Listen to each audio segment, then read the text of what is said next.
दोस्तों, सियासत में विरोध होना कोई नई बात नहीं है और नारेबाजी होना ये भी कोई नई बात नहीं है। लेकिन जब एक बड़े नेता के काफिले पे अंडे, जूते और पत्थर तक फेंक दिए जाए और उनकी सुरक्षा के लिए उन्हें हेलमेट पहना कर निकालना पड़े, तो फिर सवाल उठना लाजमी है कि आखिर सोनारपुर में ऐसा क्या हुआ।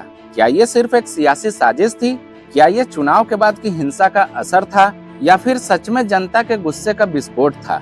आज हम बात करेंगे अभिषेक बनर्जी के साथ हुई उस घटना की जिसने बंगाल की राजनीति को फिर से गरमा दिया है। 30 मई 2026 को वेस्ट बंगाल के सोनारपुर में एक ऐसी घटना घटी जिसने पूरे देश का ध्यान अपनी तरफ खींच लिया है। हाँ जी, टीएमसी के राष्ट्रीय महासचिव और सांसद अभिषेक बनर्जी को सोनारपुर की जनता ने कूट दिया है। दरअसल अभिषेक बनर्जी चुनाव के बाद हिंसा से प्रभावित बताए जा रहे परिवारों से मिलने सोनारपुर पहुंचे थे और सब कुछ एक आम सियासी दौरे की तरह ही शुरू हुआ था।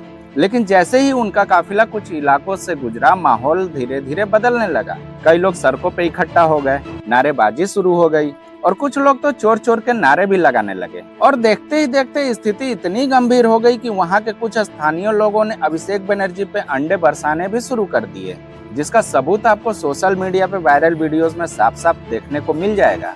और स्थिति को बेकाबू होते देख सुरक्षा कर्मियों ने तुरंत एक्शन लिया और अभिषेक बनर्जी को सुरक्षित बाहर निकालने के लिए उन्हें हेलमेट तक पहनाया गया। और यही वो तस्वीर थी जिसने इस पूरे मामले को राष्ट्रीय चर्चा का विषय बना दिया। और जैसे ही ये घटना घटी, उसके तुरंत बाद टीएमसी ने बीजेपी पर आरोप लगाना शुरू कर दिया, जिसमें टीएमसी का कहना है कि हमले का प्लान पहले से बनाया गया था, जिसे बीजेपी समर्थकों ने अंजाम दिया।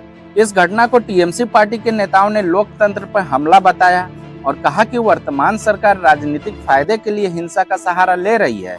वहीं दूसरी तरफ बीजेपी ने इस आरोप को पूरी तरह खारिज कर दिया, जिसमें बीजेपी का कहना है कि घटना के पीछे कोई साजिश थी ही नहीं और उनके मुताबिक ये स्थानीय लोगों की नाराजगी थी जो सड़क पे दिखाई दी। यानी दोनों पक्ष अपनी अपनी कहानी सुना रहे हैं और सच क्या है, इस पर सियासी बहस भी जारी है। लेकिन यहाँ सबसे बड़ा सवाल ये है कि आखिर लोग अभिषेक बनर्जी से इतने नाराज क्यों थे, और इसका जवाब बंगाल की राजनीति के पिछले कुछ सालों में छुपा हुआ है।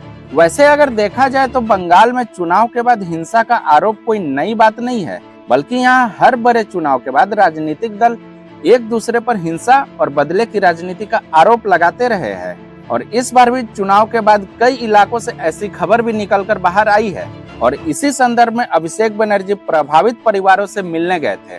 लेकिन विरोध कर रहे लोग का आरोप था कि पिछली सरकार के सत्ताधारी दल ने यहाँ के आम लोगों की समस्या को हमेशा से नजरअंदाज किया है और यही नाराजगी सड़क पर दिखाई दी। और इस घटना के बाद बंगाल के पूर्व मुख्यमंत्री ममता बनर्जी ने भी बीजेपी पे आरोप लगाया कि ये सब बीजेपी की सोची समझी साजिश थी। मगर फिलहाल एक बात तो साफ है कि सोनारपुर की घटना सिर्फ एक विरोध प्रदर्शन नहीं, बल्कि ये बंगाल की उस सियासी लड़ाई के प्रतीक बन गई है जहां आरोप प्रत्यारोप और सड़क की राजनीति लगातार तेज होती जा रही है। और अब सवाल ये भी है कि क्या इस घटना की निष्पक्ष जांच होगी? क्या इस घटना के लिए जो जिम्मेदार है उन पर कार्रवाई होगी, या फिर ये मामला भी सियासी बयानबाजी तक ही सिमट कर रह जाएगी?